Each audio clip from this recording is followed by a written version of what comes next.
Welcome, one and all, to another episode of Pacific414 episode reviews. I am your host, Mike. No introduction today as far as title, screen, and everything. Maybe I'll do that afterwards. But, anyways, today I'm going to be reviewing episode 6 of season 3 for Star Trek Discovery Scavengers. So, this episode starts off with log from Saru talking about how the Discovery is being retrofitted, and you see drones all about the ship repairing hull damage and hull imperfections all along the ship. You see that it now has new integrated nacelles, which are actually separated from the ship, giving the ship supposed more maneuverability. And you also notice that the registry number of Discovery now reads NCC 1031 A. Now, sorry, but this is still the same ship. It's just been refitted. It's been updated with new technology, retrofitted. For it to have the designation of NCC 1031 A would mean that it's the next ship in the line of ships called Discovery, when it is in fact the same ship, just refitted. After all, in Star Trek the Motion Picture, the Enterprise wasn't designated as NCC 1701A. No, it was still NCC 1701 until that ship was destroyed in the search for Spock, and we saw the USS Yorktown, which was renamed Enterprise, with the registry number of NCC 1701 Alpha. So, why Discovery has this designation? I don't know. It doesn't make sense to me since it's still the same ship.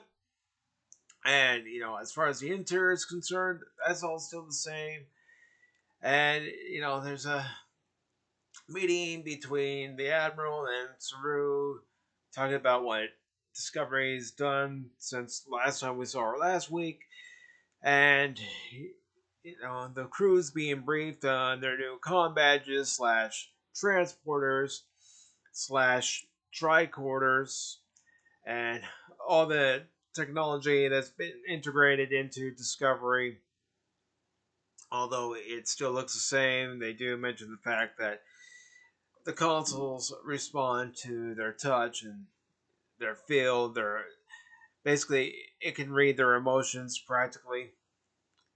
So, long story short, because I'm not going to go through every bit of this episode in this episode review. Some episode reviews I'll go through a whole lot of detail as far as the episode's concerned. Others I'll just skim over detail and just give my honest thoughts on the episode. But anyways, long story short, after the crew is getting acclimated to the new technology and everything that's on Discovery, there's even a stupid little bit where the one alien beams onto the bridge into the captain's chair, and he was looking for the mess hall.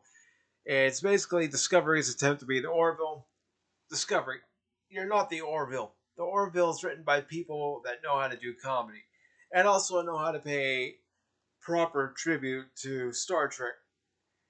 You do neither of those. So stick to what you're good at, which this episode practically showed, which was soap opera writing, where your crew cries all the time. But anyways, there's a ship on the outside of the perimeter, and nobody's supposed to know that that's where the Federation slash Starfleet headquarters are.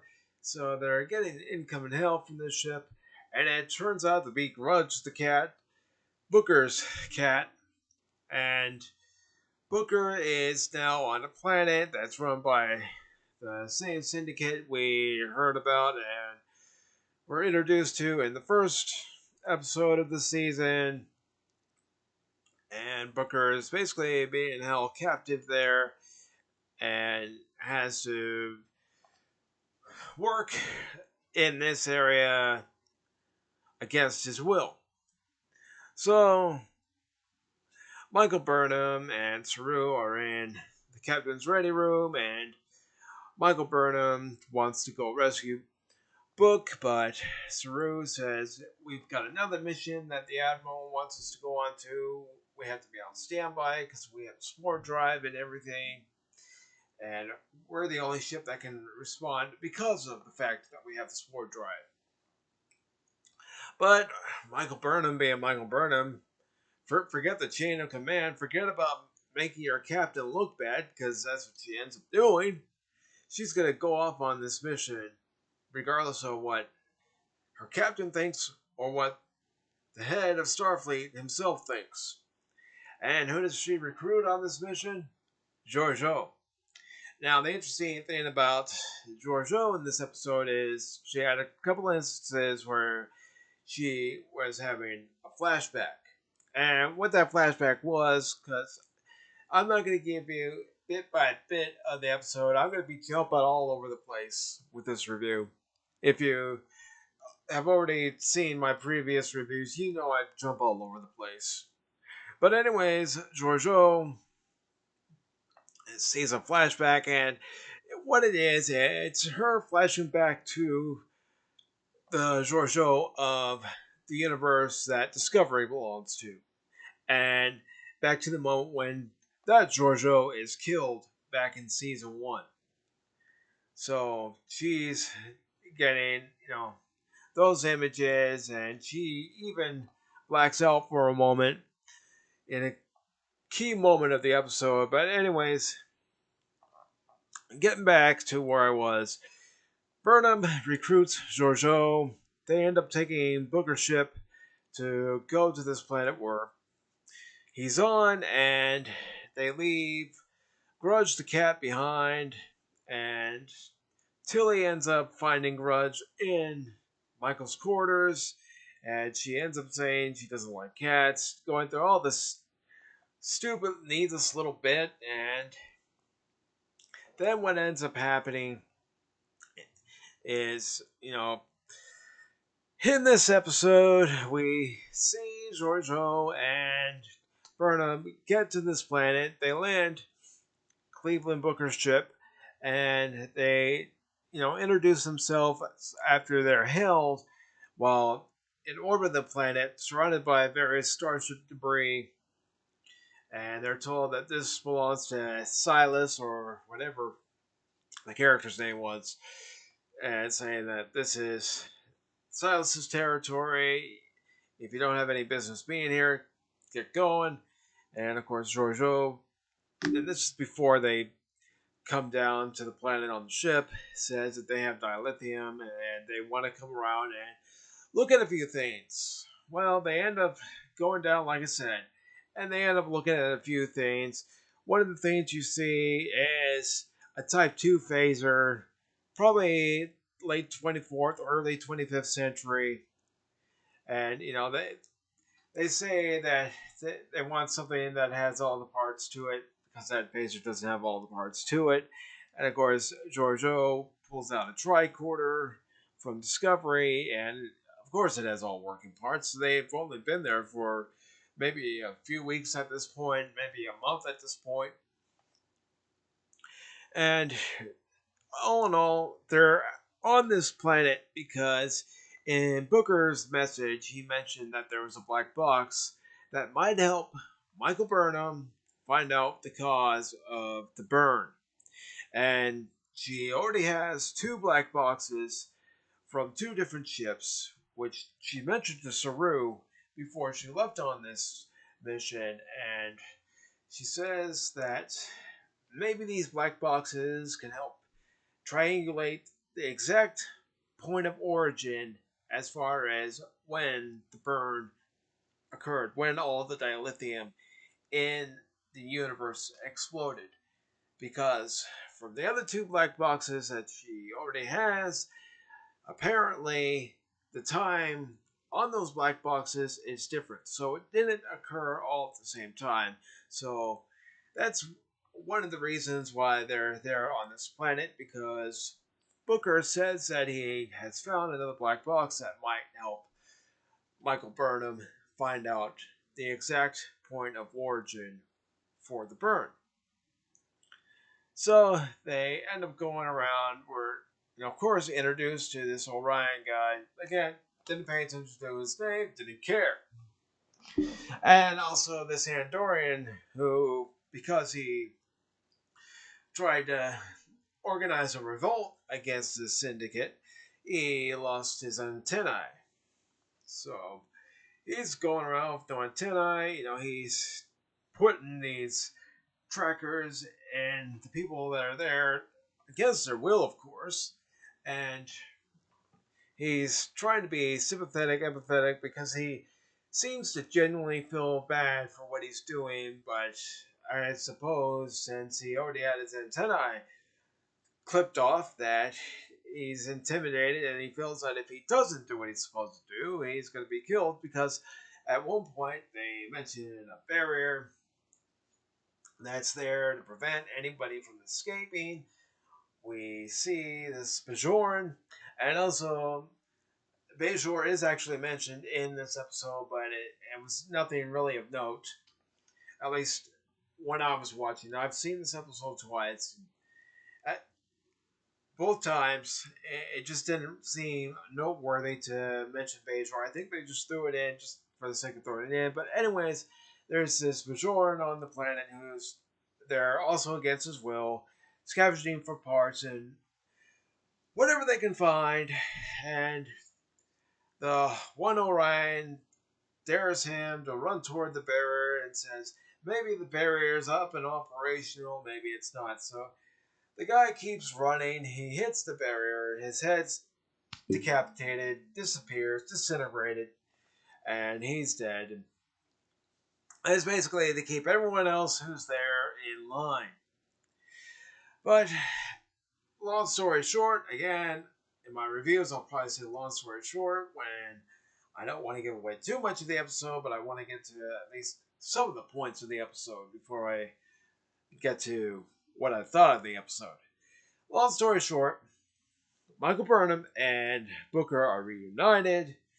Booker does present her with the black box after, pretending to scavenge for parts that George Yu and Michael are supposedly looking for. Heck, even at one point they mentioned self-stealing stem bolts, not stemboids, from the late 24th century. I wonder if those were the same self-stealing stem bolts that Jake and Nog were trying to sell at one point. Who knows?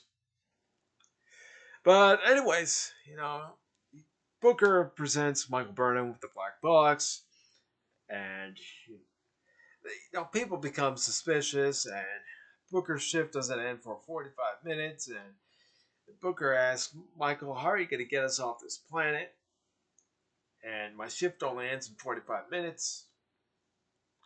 And I know I've already ruined it, and Booker doesn't give her the black box until they're back on the ship. But anyways, that's neither here or there, because I've already spoiled it.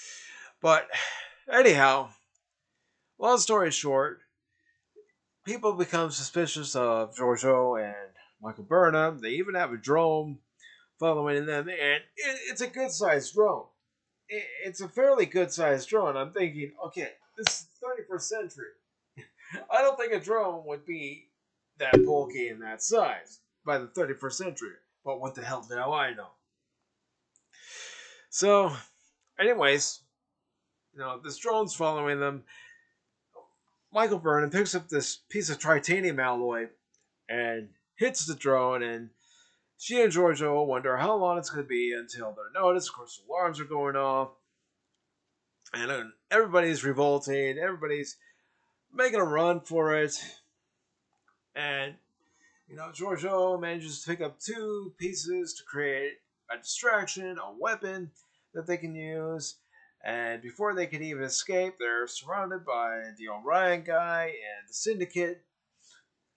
And of course, next we see they're back on Booker's ship, and we see one of the Syndicate members, one of the aliens, come out with a crate full of dilithium crystals. And what ends up happening next is Georgiou and Michael Burnham start a fight, and Georgiou ends up blacking out, having a flashback, seeing our past self covered in blood, at least on her hands, and there's blood on the floor. She blacks out before she can even use the weapon. Michael Burnham is being strangled, and she's saying to Georgiou, use the weapon, and it takes Georgiou a while to come to, and then she finally comes to, and ends up using the weapon. And with everybody breaking out, this Orion guy sends two of the guys that are on board Booker's ship back to try to stop everybody from escaping. There's, phaser fire, weapons fire. People are running to the barrier. They're getting shot. They're getting killed. And then the next thing you see is Booker's ship sliding through and knocking off one by one the syndicate members that work there. They're trying to wrangle everybody back up. And I swear this thing's a parts former. Because it's able to disassemble and reassemble itself. At one point, the side profile looked like a Star Destroyer. And, the one Andorian guy without his antennae is trying to help everybody. He ends up getting shot. Booker ends up dragging him back, and the Andorian says to Booker, go, you gotta go. And Booker says, I'm not leaving without you. And, they end up leaving. Booker ends up dragging him, and he ends up beaming back to his ship to give the guy medical attention on their way back to Discovery. Meanwhile, before that even happens, on Discovery, Saru is told about Michael Burnham not being on the ship by Tilly, and Saru is beginning not to trust Michael Burnham once again, like they did on their first assignment. And, the one girl that we met before, Adina, who has the Trill symbiont, she's still able to talk to her boyfriend, and she's also in engineering, fixing the spore drive, bringing it up to 31st century standards. Even at one point, the interface has changed when it comes to the spore drive and engineering. Stamets no longer has to be hooked up to it. He even has the modifications that are on his arm so he can link with the spore drive taken out thanks to Adira. And there's a heart-to-heart moment between Adira and Stamets and Hugh. So, there's mending of wounds. So I'll admit that was nice to see that, there are two characters that can relate to the same situation of losing someone they care about. I'll admit that was nice. I'm not going to say it wasn't. It was nice.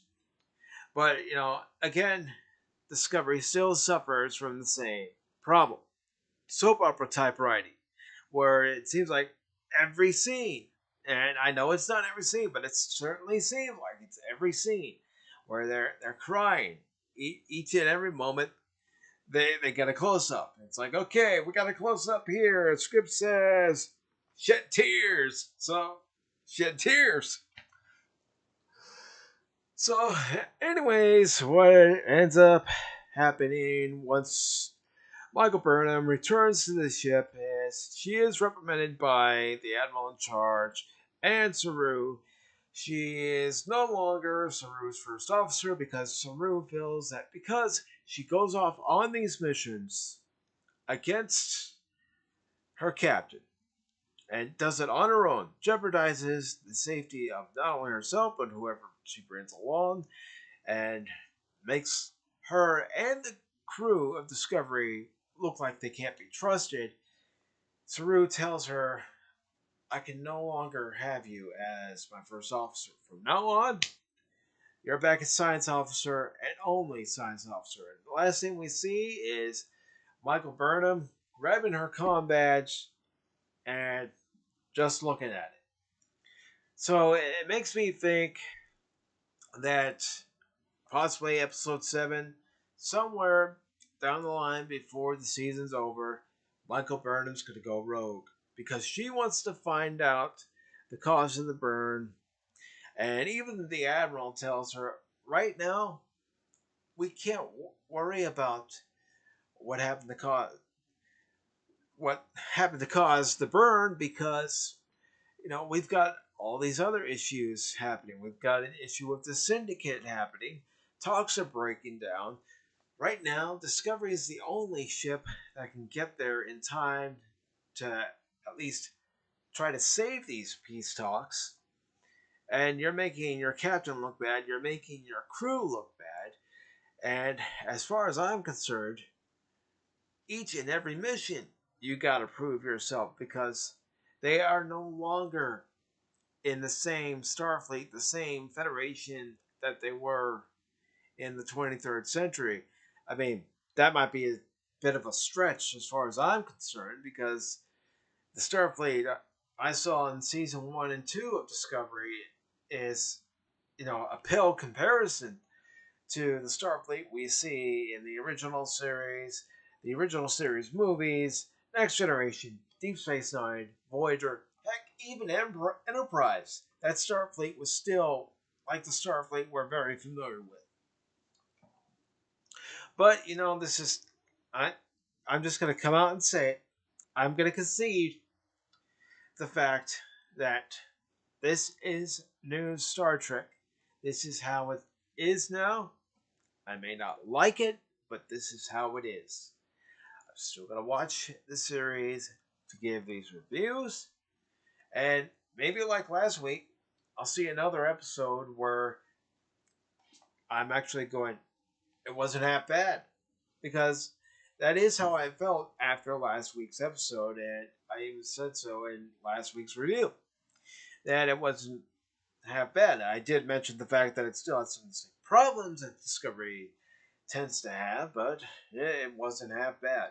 And again, maybe I should have conceded, but there comes a point in life where you just gotta go, alright, it is what it is.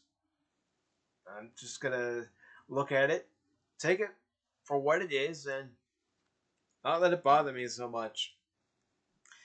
Because, with everything going on right now, who who cares about what's going on in some TV show? But again, like I said, I'm still gonna review it. I'm still gonna give my honest opinion, but it it doesn't mean anything to me like the previous Trek series did.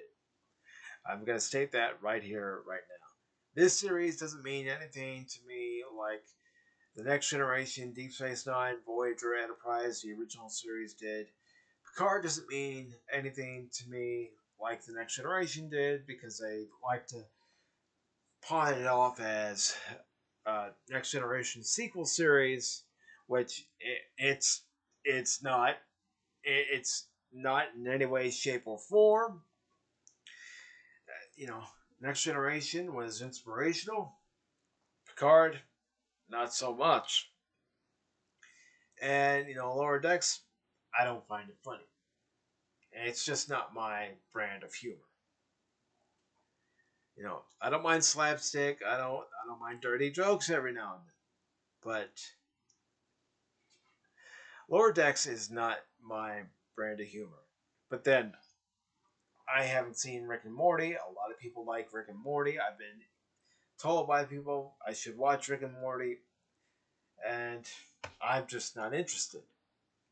And that's just me. You might watch it and you enjoy it, and well, enjoy it. That's your show. That's why there's something for everybody.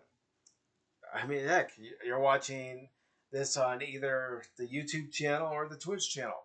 There's something for everybody on Twitch and YouTube. Some people are going to like the content they see on one channel, they're not going to like it on another channel. You might come to my channel, you might like certain content that you see on the channel, you might look at other content and go, not for me, and that's fine. But it's not going to stop me from asking you to follow or subscribe if there is something that you like. This way you're notified anytime I go live on Twitch, or I've uploaded a new video, or I go live on YouTube. But anyways, what I think of this episode? Well, it's another episode of Discovery, and what else is there to say? It's what Star Trek is now.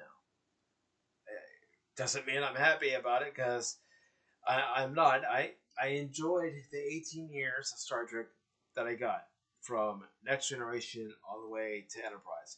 Yes, there were plenty of weak episodes in between those 18 years. All the spin-off series had. And yeah, I mean, you think about Deep Space Nine in season 1. I'll just say one thing. Alan Moraine. Those of you that have seen Deep Space Nine, you know exactly what I'm talking about. And of course, Next Generation, it had some weak episodes too. I mean, as much as I liked Pegasus when I first saw it, just, some parts of it were like, okay, so Commander Riker and Admiral Pressman, along with a couple others, were able to keep their careers after abandoning their crewmates, and that never seemed right. I mean, yeah, okay, so maybe it was because it was season 7. Season 7 had some good episodes and some not so great episodes, and it seemed like most of Deep Space Nines were in the first season, but Deep Space Nine was still trying to find its footing. So I'll give it that. I'll cut Deep Space Nine some slack. Next Generation, it was at the point where they were just ready to be done with the series, go on to the movies, and that was that. Voyager, I okay. There's that 5th season episode. The name of it is escaping me right now, but it's the one with Jason Alexander, and he's collecting different things, and one of the things he wants to collect is 7 and 9. And that just reminds me of the season 3 episode of Next Generation, The Collector, where there was this collector who collected different artifacts, different things, and one of the things that he collected was Data, by making it look like Data's shuttle exploded. So, and Enterprise, well, there's not one particular episode I can think of. Okay, all right. I lied. There is. These are the voyages. One glaring mistake. And even Rick Berman and Brandon Braga have acknowledged that it was one glaring mistake in Enterprise. And, maybe having Enterprise be a prequel series was the biggest mistake. Because, as many people will say, Star Trek has never really kept in line with its own canon. Even Enterprise broke canon a few times. But, Discovery is what it is. It's no longer in the 23rd century. Now it's in the 31st century. And the main 2 topics of this season are to, 1, find out the cause of the burn. 2, bring back the Federation as a whole. Sorry about that. So, this is just another episode of Discovery. Like I said, I'll continue to review the season because I'm starting to accept this series for what it is. Doesn't mean I have to like it. Doesn't mean I have to continue after this season. I don't know if I will. We'll see. We'll see when that road comes at the end of this season whether I want to continue. But it was another episode of Discovery that, had its usual Discovery, you know, hinges, you know, Discovery trademarks. So that's all I'm gonna say. It was okay. It was okay. It wasn't great. It wasn't fantastic. It wasn't meh. It was okay. But I hope you understand why I try not to give too many spoilers in this episode. Why, you know, I jump all about when I give these reviews, because I honestly I don't want to spoil it for anybody who actually does enjoy the show. Okay, there's something out there for everyone. There's a sports team out there for everyone if you like sports. There's politics and all sorts of things. So it is what it is. It's Star Trek Discovery. So I'm gonna go ahead and wrap this up. Wasn't gonna be too long on it. Didn't want to drag it out too long. But if you would like, you don't have to, but if you would like, you can follow me on social media. And not saying you have to, because nobody has to do anything. You can do whatever you want. But if you'd like to follow me on social media, you can. Oops, there we go, screwing things up again. Let's transition. Yeah, and in case anyone's forgotten, you know, just a little disclaimer here. But anyways, there I go again. Always screwing up, aren't I? Alright, you're gonna see that again. I gotta bring it back up. Let's go ahead, fade to black.